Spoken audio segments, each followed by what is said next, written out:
Chers compatriotes sénégalais, chers compatriotes africains, nous nous réjouissons de pouvoir vous retrouver dans le cadre de ce point de presse qui doit nous permettre d'aborder un certain nombre de thématiques. Vous savez très bien que c'est le premier point de presse que nous animons depuis pas mal de temps. L'essentiel de nos sorties médiatiques se faisait dans le cadre de la coalition Yewwi Askan Wi et quelques rares fois dans le cadre de l'intercoalition Yewwi Askan Wi Wallu Sénégal. Nous faisons ce point de presse évidemment que nous considérons important pour orienter ou réorienter un certain nombre de nos priorités et les partager avec nos militants, nos sympathisants de tous bords, le peuple sénégalais, mais également tous ceux qui, à travers l'Afrique, suivent, s'intéressent à ce que nous faisons et encouragent tous les jours. Nous sommes sortis des élections, d'une série d'élections d'ailleurs, élections locales suivies des élections législatives, qui ont consacré plus qu'une percée de l'opposition, une nette victoire de l'opposition malgré les fraudes, malgré les bourrages d'urnes, malgré les manœuvres de l'administration en charge de l'élection et du Conseil constitutionnel pour éliminer des listes. Malgré tout cela, il est unanimement reconnu que l'opposition a nettement et largement gagné ces deux élections. Nous en rendons grâce à Dieu et nous remercions le peuple sénégalais pour cette confiance placée à notre action. Mais il faut savoir avancer dans les deux sens. S'il s'agit d'élections stricto sensu, on a fermé la double page électorale des locales et des législatives. Évidemment, il nous faut gérer les conséquences de ces élections. Mais s'il faut parler d'élections stricto sensu, il nous faut nous orienter désormais vers l'étape cruciale, extrêmement importante, de l'élection présidentielle de février 2024. Il faut gérer, c'est vrai, les conséquences des élections passées. Et c'est pourquoi nous avons décidé de lancer le réseau des élus locaux de l'opposition, le REL, qui frayera sa voix en dehors de l'Association des maires du Sénégal, qui est une succursale de Macky Sall. Nous allons, dans les tout prochains jours, mettre en place ce réseau. Nous sommes juste en train de terminer les derniers réglages. Mais également, nous allons organiser des séances, en principe à partir du 25 à venir, des séances de formation et de concertation avec l'ensemble de nos députés pour les préparer à aborder la législature à venir. Nous avons beaucoup travaillé à identifier énormément de projets de loi dans tous les segments, dans tous les domaines, qui seront déposés sur la table de l'Assemblée nationale dès que l'Assemblée sera installée, compte tenu de la session budgétaire qui va démarrer immédiatement après l'installation de l'Assemblée d'ailleurs. Nous avons également identifié un certain nombre de scandales sur lesquels il faudra impérativement exiger la mise en place de commissions d'enquête parlementaires. Personnellement, j'ai beaucoup travaillé lors des 5 années passées en tant que député. Tout ce que vous voyez, c'est des questions écrites au gouvernement sur toutes les thématiques. On a tantôt parlé, en tout cas ces derniers temps, du scandale de la Poste. J'ai ici la question écrite que j'avais adressée au gouvernement et les réponses, très insuffisantes d'ailleurs, qui m'ont été adressées. Nous voulons que nos députés continuent ce travail, l'améliorent et nous serons là pour travailler tous les jours avec eux pour que les Sénégalais sachent enfin à quoi peut servir une Assemblée nationale. C'est l'engagement que nous avions pris lorsque nous sillonnions le Sénégal pour faire campagne. Et cet engagement, nous allons le tenir, s'il plaît à Dieu. Nous sommes sortis de ces élections avec le constat d'une fraude massive pour arriver à une majorité à un député, c'est-à-dire une non-majorité. Parce qu'une majorité, un pays ne peut pas fonder son équilibre sur un député. C'est illusoire, c'est de l'utopie. Même une majorité de 10 députés n'est pas une majorité. Donc, cette Assemblée nationale sera l'Assemblée nationale, même si elle promet d'être probablement assez courte, mais elle promet d'être l'Assemblée nationale la plus intéressante que les Sénégalais auront à vivre. Elle sera une vraie Assemblée nationale, nous vous le promettons. Nous sommes sortis de ces élections en prenant la décision de ne pas introduire un recours devant le Conseil constitutionnel. Parce que déposer un recours devant le Conseil constitutionnel, c'est déposer un recours devant Macky Sall, simplement. Il n'y a aucune différence. Nous n'allons pas crédibiliser une institution qui s'est mise à la solde du pouvoir exécutif pour charcuter les listes de l'opposition, pour décider de qui doit être candidat et qui probablement s'apprête à jouer le rôle de validation d'une hypothétique troisième candidature de Macky Sall. Et nous avons considéré que cette page, elle est tournée. Nous allons en gérer les gains, comme je l'ai dit, mais il faut résolument s'orienter vers l'avenir. Et l'avenir, c'est les 18 mois qui nous séparent de l'élection présidentielle de février 2024.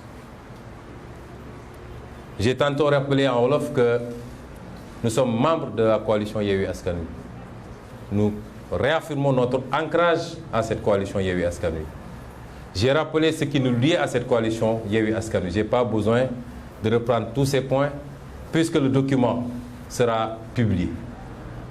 J'ai rappelé également que nous sommes membres de l'intercoalition Yewwi Wallu qui est majoritaire sociologiquement, politiquement et électoralement dans ce pays. Et nous continuerons à être un membre très actif et fidèle aux engagements que nous avons pris.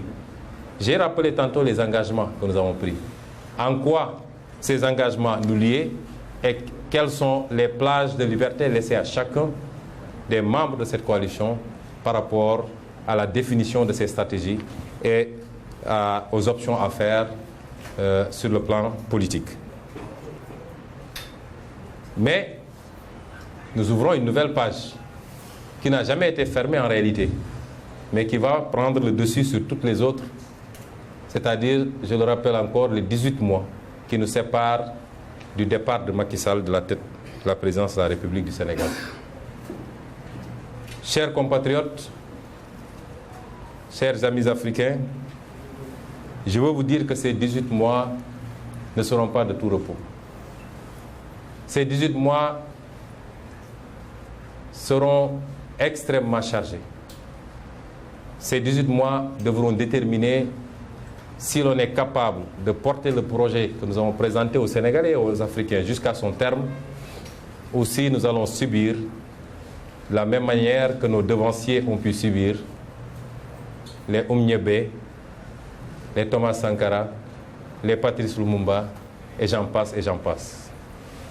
Nous sommes à cette étape fatidique d'un projet panafricain, d'un projet souverainiste que nous assumons sans complexe. En face, nous aurons une adversité et une inimité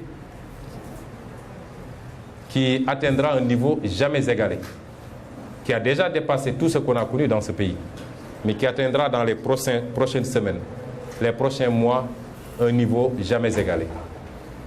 Et c'est pourquoi j'ai voulu parler aux militants, aux sympathisants, à tous ceux qui sont épris de justice, de démocratie, mais de changement fondamental, qualitatif, de changement structurel, adossé ou basé sur l'impérieuse nécessité de recouvrer notre souveraineté absolue, notre indépendance réelle. À tous ceux qui sont épris de ces valeurs, de ces objectifs, nous lançons un appel. et nous leur présentons une feuille de route. Cette feuille de route, elle est importante parce qu'elle se dessine par rapport à cet objectif. Elle doit commencer par un postulat. Plus qu'un postulat, par l'affirmation d'un principe. Ce principe, c'est que moi, Ousmane Sonko, s'il plaît à Dieu, et si mon parti le veut, parce que nous avons des règles d'investiture au sein du parti, je suis candidat à l'élection présidentielle de février 2024. Je crois n'avoir pas besoin de démontrer la légitimité de cette candidature.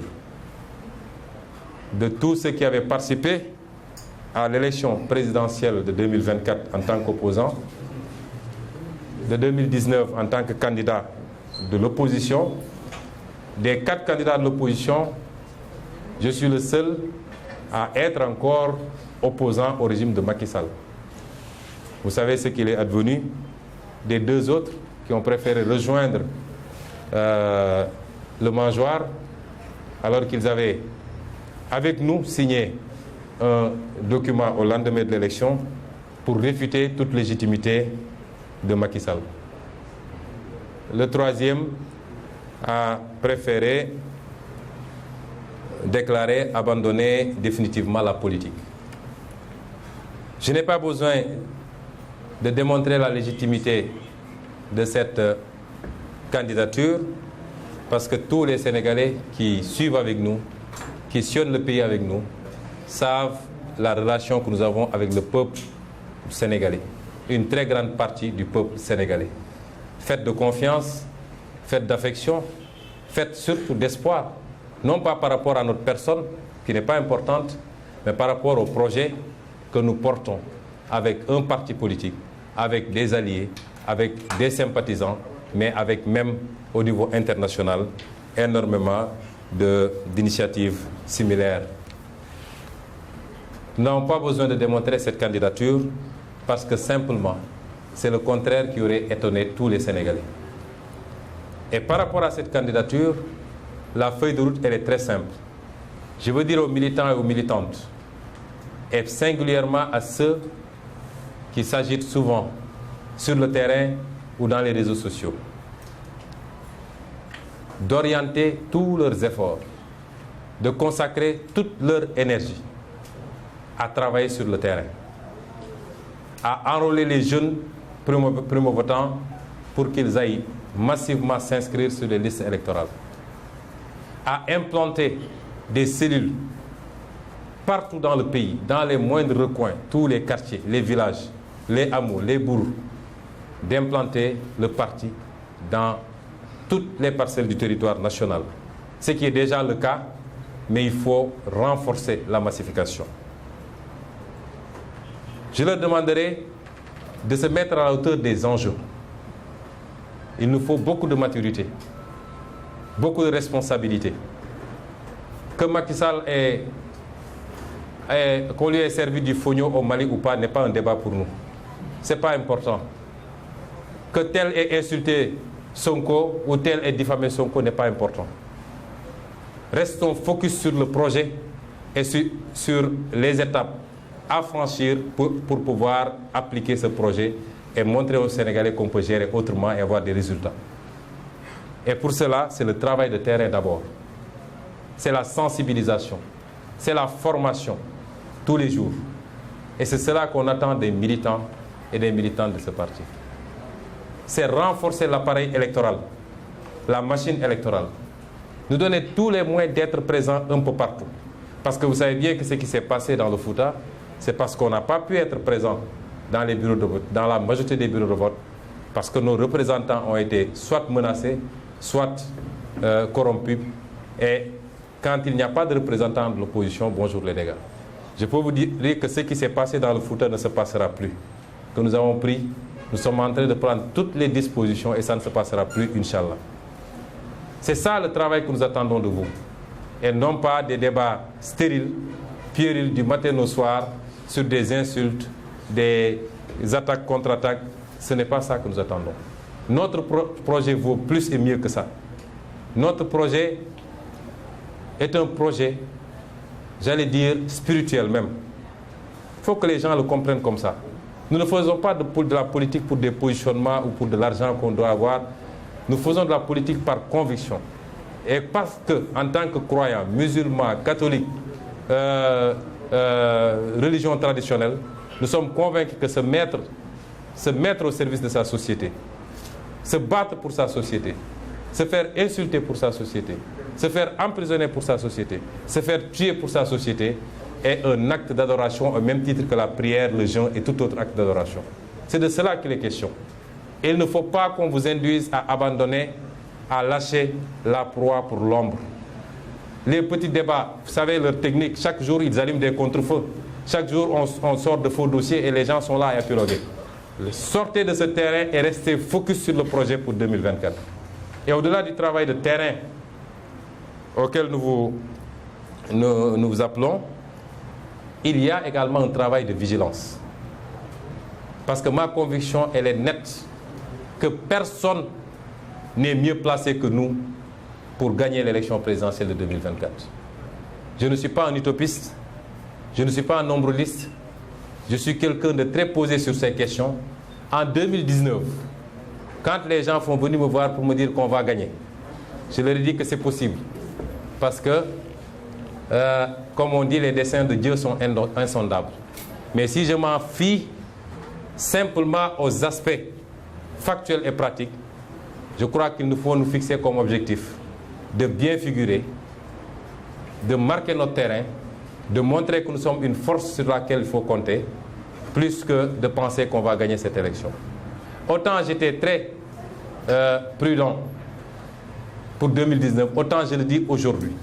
Et je le dis avec toute l'objectivité du monde, il n'y a personne de mieux placé que nous pour gagner l'élection présidentielle de 2024, s'il vous plaît.